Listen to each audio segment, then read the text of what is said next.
কি নাম আপনার? আমার নাম উজ্জ্বল মাঝি, বাড়ি কোথায়? বাড়ি বড় বাগান। মানে বুঝতে পারছেন, এখানে ভাবছিলাম যে স্কুলের মনে হয় বাচ্চারা স্কুল যায় না, কিন্তু স্কুল যায় বলছে বাচ্চারা। এখানে আমি ভাবলাম যে কারো শরীর খারাপ হয় না, কারণ শরীর খারাপ হলে যেতে হবে রঘুনাথপুর হাসপাতাল। সেই জন্য রাস্তা আছে, যে রাস্তা আছে হয়তো আপনি যদি অসুস্থ যদি 100% আপনি হয়ে যাবেন, যে রাস্তা রয়েছে সেখানে শিক্ষককে পেয়েছি। স্যার আপনি তো এই রাস্তা দিয়ে যাতায়াত করেন, একবার এলে দ্বিতীয়বার যেতে মন যায় কি? না, সেরকম যেতে মন যায় না।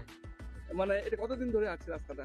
প্রায় অনুমান 2 বছর, 1 বছর উপরে। হ্যাঁ, উপরে। তো এখানে তো একাধিক গাড়ি দেখলাম, লরি যাচ্ছে, বাস যাচ্ছে, বিভিন্ন গাড়ি যাচ্ছে, সেখানে তো স্কুল বাচ্চারা যাচ্ছে, সেখানে ভয় লাগছে না কিছু একটা?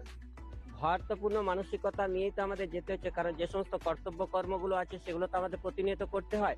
যার জন্য সমস্ত কিছু উপেক্ষার দৃষ্টিতেও আমরা কিন্তু একটা অনাবিল যে সমস্ত কাজকর্ম, প্রত্যেক কাজকর্মগুলো আমরা চালিয়ে যাচ্ছি, কিন্তু আমাদের মনের মধ্যে একটা অশান্তির স্রোত কিন্তু রয়ে যাচ্ছে। মানে একটা ভয় রয়ে হ্যাঁ, যাচ্ছে। একটা ভয় রয়ে যাচ্ছে। সেই অশান্তির বাতাবরণটার হাত থেকে তার নিশ্চিত আমরা পাচ্ছি না, কিন্তু কি করব বলুন, এই সমস্ত অবস্থার মধ্যে দিয়ে আমাদের যেতে হচ্ছে। সত্যি রাস্তা খারাপ, ভীষণ খারাপ। এই অবস্থায় যদি আমরা, অর্থাৎ আমরা যে সমস্ত অবস্থায় আছি এই এলাকার মানুষ, আমরা যদি মনে করুন আগামী দিনে রাস্তা খুব ভালো হয় তাহলে অত্যন্ত আমরা সুখপ্রদ হব।